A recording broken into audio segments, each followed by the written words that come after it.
पाकिस्तान का नाकाम आशिक भारत की सीमा में घुसा।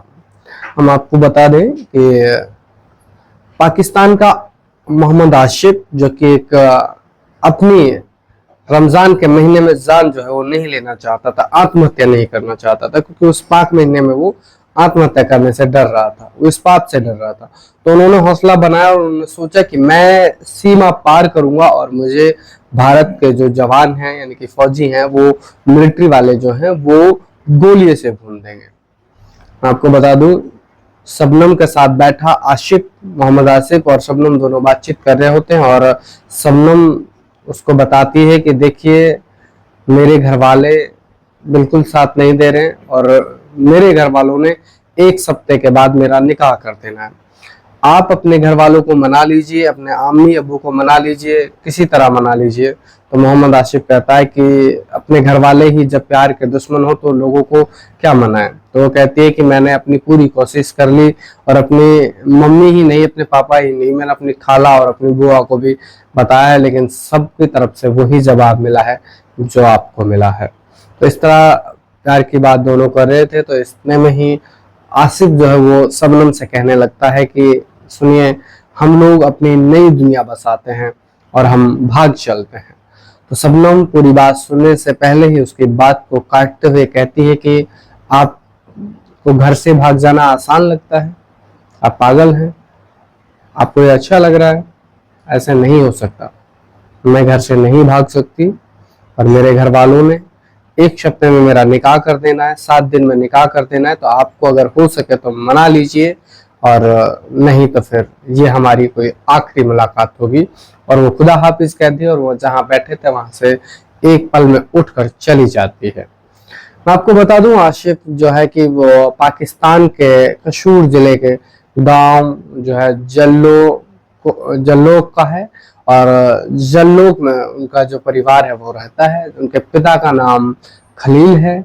उनकी खेती बाड़ी का काम है। खेती बाड़ी से उनका जो जीवन है वो अच्छा कट रहा था, ये कह सकते हैं कि मजे से कट रहा था, इतने उनके पास खेती बाड़ी थी।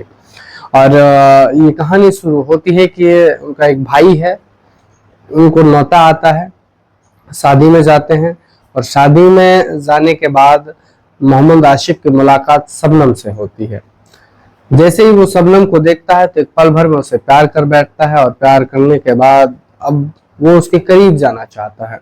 वो जो उसके हम उम्र के मौसी की यानी कि खाला की जो लड़की है उनको बताता है, उनके साथ बात करते हुए उन तक एक पैगाम पहुंचाना चाहता है। वो उन तक पैगाम पहुंचाते हैं और मैं आपको बता दूं, वो इसके करीब जाने की पूरी कोशिश करता है। इधर से शबनम जो है वो उसका पैगाम सुनती है और पैगाम सुनने के बाद उसके मन में भी कुछ विचार आने लगते हैं। जिस तरह से आसिफ जो है उसकी मेहनत और लगन जो उनके पीछे होती है, उसके पाने की चाहत को देखकर जो शबनम है वो भी उसकी ओर आकर्षित हो जाती है। ये कह सकते हैं कि आग दोनों तरफ बराबर लगी हुई थी। शादी हो जाती है। शादी हो जाने के बाद सब रिश्तेदार अपने घरों को जाते हैं, अपने अपने घर चले जाते हैं, लेकिन हमीम जो कि आशिफ का बड़ा भाई है, उसके ससुर जो है उसे कहते हैं कि आप अभी कुछ दिन के लिए रुक जाइए। तो इस तरह हम आपको बता दूं, शबनम जो है वो हमीम की छोटी साली है। हमीम की छोटी साली होने के साथ ही वो जब वहां रुकते हैं तो वो अपनी भाभी से जिद करता है आसिफ, और वो भी वहां रुक जाता है। जो उनको करीब आने का मौका नहीं मिल पा रहा था, ये वक्त था उनको दोनों को करीब लाने का। ऐसे में जब शादी के इस माहौल में, खुश मिजाज माहौल में, बड़े अपनी बातों में और यंग और बच्चे अपनी अपनी टोलियां बनाकर अलग अलग बातें कर रहे थे, तो ऐसे में शबनम और आसिफ को अपने दिल की बात कहने का एक शानदार अवसर और एक मौका मिला। इस मौके पे उन्होंने एक दूसरे के प्यार की बातें करी, प्यार का इजहार किया और साथ ही जीवन भर साथ रहने का और शादी करने के वादे और कस्में खाई। लेकिन उनको नहीं पता था कि इस प्यार की कस्में जो हम खा रहे हैं, इसके बीच में हमारा परिवार दुश्मन बन सकता है या फिर कोई हमारे बीच आ सकता है। उन्होंने सोचा भी नहीं था कि जीवन में ऐसा कुछ हो सकता है, क्योंकि वो उसके भाई की छोटी साली थी, तो इसलिए उन्होंने ऐसे मन में विचार नहीं लाए।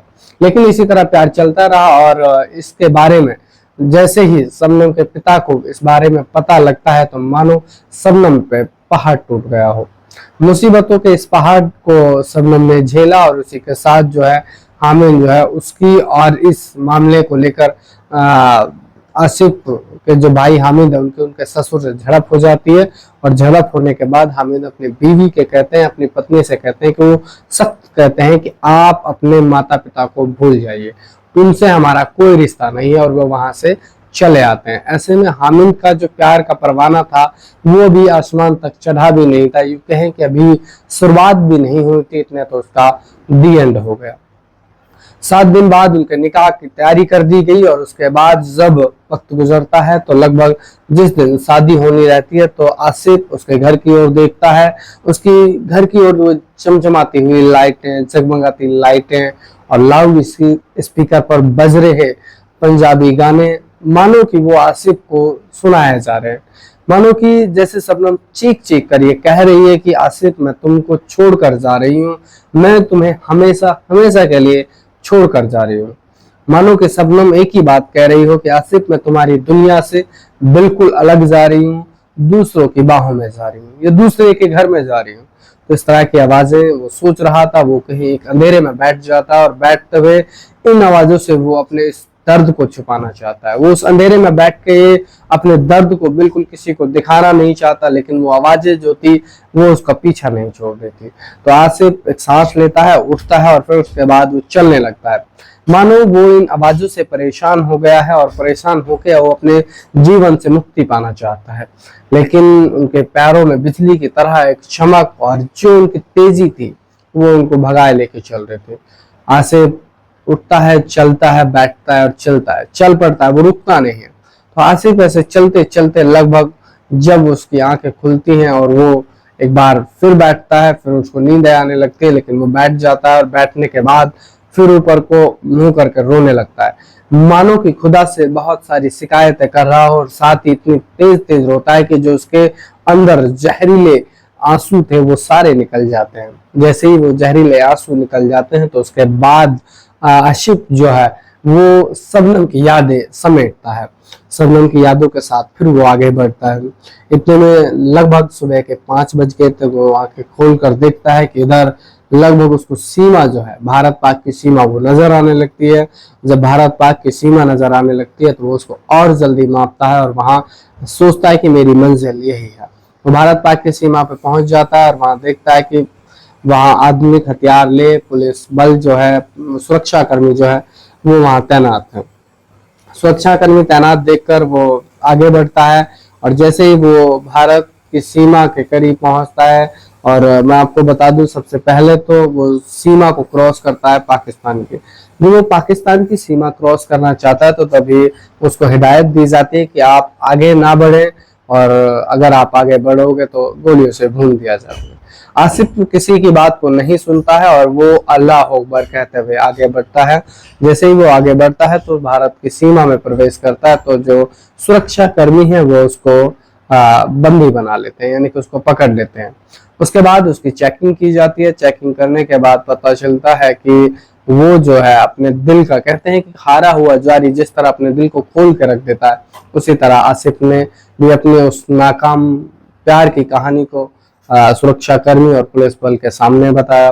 सारी चीजें उन्होंने उनके सामने रखी। तो उसके बाद पाया जाता है उनकी चेकिंग की जाती है। चेकिंग में उसके पास 2 नींद की गोली और 1200 रुपए मिलते हैं, जो कि भारत की करेंसी थी। उसके बाद पुलिस पूरी तरह से छानबीन करती है, सुरक्षा कर्मी उसकी छानबीन करते हैं कि क्या है क्या नहीं है। उसके बाद उसको जेल लाया जाता है। जिला जेल के बाद उसको कोर्ट में पेश किया जाता है। तो फिर उसके बाद उसको वहां जिला जेल में उसको दोषी करार दिया जाता है, और उसके बाद उसको वहां जेल भेज दिया जाता है, और वो वहां रहता है।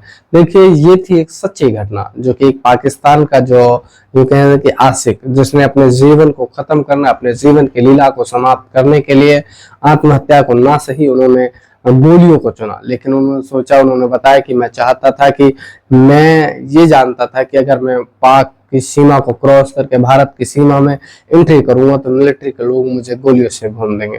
जब पुलिस फोर्स वाले इस बात को सुनते हैं तो वो भी कहते हैं कि दिलों में भी सहम जाते हैं कि आखिर ये कैसी अद्भुत कहानी है और ये अद्भुत कैसी सोच है। इस सोच को सुनकर वो सब भी दंग रह जाते हैं। तो ये थी आज की एक सच्ची घटना जो आज हमने आपको बताई। इस घटना को सुनाकर हम किसी को परेशान नहीं करना चाहते थे। हम चाहते हैं कि आप भी इस घटना से कुछ सबक लें, कुछ सीखें और जीवन में आगे बढ़ें। बहुत बहुत धन्यवाद।